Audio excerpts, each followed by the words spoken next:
Oh, man, I hate Mondays. Nah, man, it's Tuesday.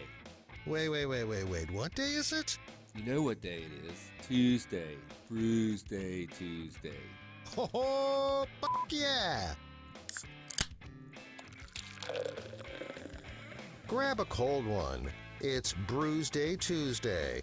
Brought to you by the Cellar and Six Pack Store. Here's DreZ and Big Nate. That sound confirms it. The new era of Brewsday Tuesday is upon us. DreZ alongside with Big Nate doing Brewsday Tuesday in the new year of 2022. Still brought to you by the Cellar Restaurant and Six Pack Store right there in downtown Blacksburg. And yes, we are still popping tops. How's it going, Nate? So far, 2022 has been better than 2021, but we're only a few days in, so it's still got time to torpedo itself. It's crazy. Like this past weekend, it was like 75 degrees. 2 days later, we get 4 inches of snow, and it's still nice and holiday-esque out there. It blows my mind. New Year's Day, we were out doing yard work. Like, legitimately, we were clearing trees out of the new yard because we had a couple of dead ones. And I hadn't looked at the forecast because, I took some vacation time and wasn't really paying attention to it. Mm-hmm. But then I find out, it's supposed to snow. Well, that sucks because now I had to break the pants back out. Yeah, stupid pants. What are you going to do, man? What are you going to do? But here we are, the beginning of the year. And yes, it is a little white outside, but our glasses are going to be a bit darker so here's the thing, man. Like, Huck and I have very similar palates, but I think that you are a little bit different when it comes to your beer liking. Are you not? I tend to not go as hoppy and aggressive as you guys. All right. Well, so that's why I think for this first round with you coming in, I tried to focus on more of the darker beers, the less hoppier beers, and we'll see how we go. Now, for me, obviously a little bit left over from the holidays. We have the Holiday Helper, which is a red IPA. So, it's still, still an IPA, but it's a little bit different in that reddish hue, as you can see. This is coming in from Smartmouth Brewing. All the beers that we're going to be drinking today are going to be Virginia brewed, by the way. So that's what I was going for. 6.8%, and it's got some fun little holiday characters on the can there, so we'll see how it fares. Now, what about you over there? Even better. So, first, I got to ask you a question here. Of course, coming off the holidays, everyone's baking stuff and a lot of baked goods, particularly cookies. How do you feel about oatmeal raisin cookies? I'm all about some oatmeal raisin cookies. In fact, I know it's a new year, so, trying to be better about the diet and all that crap, but, man, we went to the store. I can't remember what store it was. I think it was like Aldi's or something, but they had oatmeal. It wasn't oatmeal raisin. It was like oatmeal cranberry cookies, and it took all of my being to not buy that box of cookies. It looked so good. I think I'd be cool with the cranberries, but I think they ruined a perfectly good cookie. Like, I love the oatmeal. I hate raisins. You don't like the raisins? I can't do raisins. So, like, you give me a good oatmeal cookie, which is what my segue was here. It's the oatmeal cookie porter, grams from New Realm Brewing. And so no raisins, just straight up no raisins. Oatmeal graham. Which I know raisins do get used in a lot of the darker brews, so I'm glad they chose to. And if you look at it, it's like black as night. Yeah. It's like a cup of black coffee. So we touched on it. So you're not the IPA kind of guy, but I do know that also similar to, I guess maybe Huck drinks coffee, but we tend to steer away from the porters, the stouts, and that sort of stuff. But I guess that's more to your liking. I know you're a big coffee guy. Yeah. So lately, my favorite beer at this time of year is actually it's the Little Red Rooster made by Star Hill. That's their coffee stout. Oh, absolutely phenomenal. Yeah. If you can combine coffee and beer, those are probably my two biggest things. Okay. So I'm covered all day. Yeah. Well, I don't want to get too far ahead, but you might like the second segment even a little bit better. And honestly, this is a thing that I think is going to be good about doing the show with you, because, it was nice. Huck and I saw eye to eye on the beers that we liked, so we would often drink those big IPAs and all that sort of stuff. So I really do think that with you being on the show and maybe focusing on some of the beers that you like, it might bring me to grow appreciation for them. Because honestly, every now and then when I try them, like I've noticed when we did, for Christmas, early Christmas present, BB got me the Brewdog Advent Calendar. So it's basically like a case of beer, and starting December 1st, you'd open up a different beer every day, and I would drink it each day, and no matter what it was, I drank it. And a lot of them were like stouts or porters or whatever. Of course, they were sort of holiday themed, so they might have been a cookie stout or something like that. But they were all pretty damn good in my book. So I don't know if it was the holiday season or I was just excited for the advent calendar. But when it comes to that sort of darker beers, as I feel like if it has that sweeter note, then it can suck me in, especially if it's got a big ABV as well. But otherwise, I mean, I'm still not going to go out there and order a Guinness.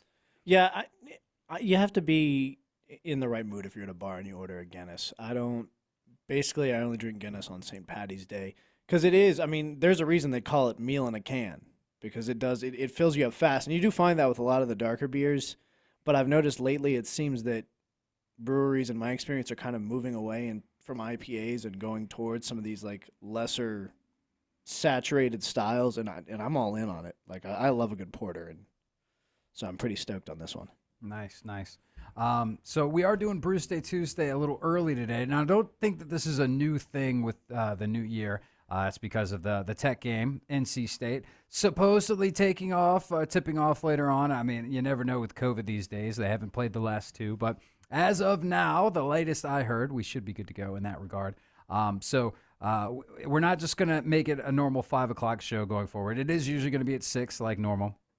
And that being said, I know, like I said, I brought the beer this week. We already talked. You'll bring it next week. I don't know if we want to continue that sort of on and off, or at the same time we could start doing like maybe I do the first round, you do the second round. Yeah. Mixing it up on themes. I don't know.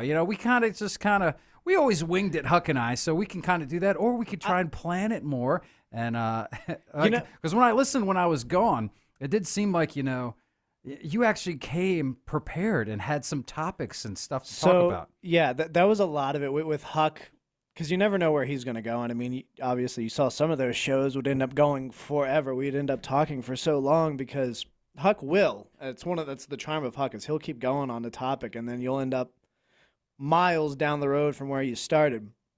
So I would always try and have things to like bring them back in. But yeah, I do enjoy the spontaneity of kind of winging it. Mm-hmm. So that's kind of where I lean towards more. But maybe a week ahead we plan. As you can tell, we were texting yesterday on who's bringing what beer, what's going on, and you said your fridge was barren, and I was like, well, hey, I still got a few beers in my fridge that I hadn't gotten around to drinking, so we can just we're case in point, we're already winging it, so we'll see. I don't know, maybe down the line. Of course, if we think of different, if we're like, with Huck, we would do different themes and stuff. And one thing I do want to try and do, maybe you could think of as a New Year's resolution, is, we can try and get back to, with COVID. I mean, COVID's over now. Let's be honest. I mean, obviously I'm joking, but, we kind of haven't really been having the guests like we used to. But it'd be cool to start getting some more brewers in.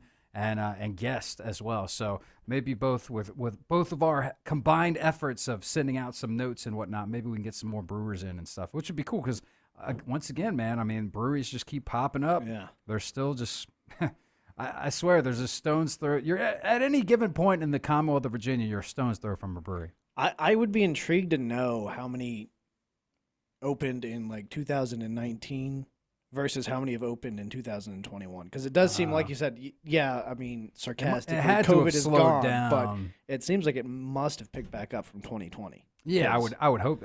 Nobody's opening a brewery in 2020, or if you did, sorry. So I would be interested. It'd be an interesting metric for how close to back to normal we really are. I think we're definitely getting there, man. We're getting there, and we will continue to chug and enjoy the beers on our way.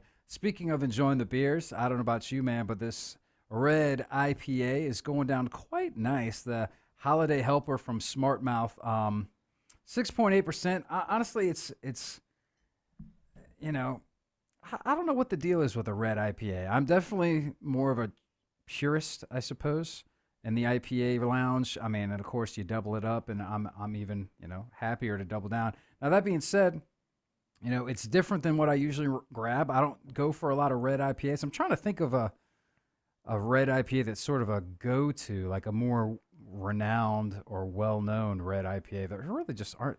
I don't know that I've ever even had one. Oh, well, like, I'm trying to think. We'll let you try it over the break. That being said, it's not a bad beer.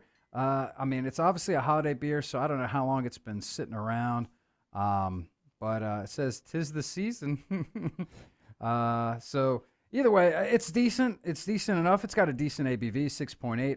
I'd say it's probably a 3.75 on the Untapped scale, which is how we like to rate our beers. We're going to keeping that going. DreZ Drinks is my handle. Horror Show Radio. Horror Show Radio. If you look up Big Nate Danger, you'll find me. Big Nate, that might be the easier way to do it. That's probably how I'm going to plug it. Yeah, so that's so much easier. Just tell everyone to find Big Nate Danger. Big Nate Danger on there. How are you going to untap this one? So, Danger. Graham obviously very wisely omitted the raisins from her oatmeal cookie porter. It's a 8.2% ABV, but it doesn't feel like it, doesn't taste like it. And that's the other thing. A hardy one. I don't remember. I didn't catch that before. When you get into these darker beers, sometimes when they have those higher ABVs, like you can smell the alcohol coming off of it, and you like feel real warm as you drink it. Love it. And it's nice, but earlier on in the day, if you're just starting off, which today, of course, I am, it's a nice little segue transition into what's going to be the rest of the show. Really solid beer, really smooth flavor. I'm going to go ahead and give it a 4.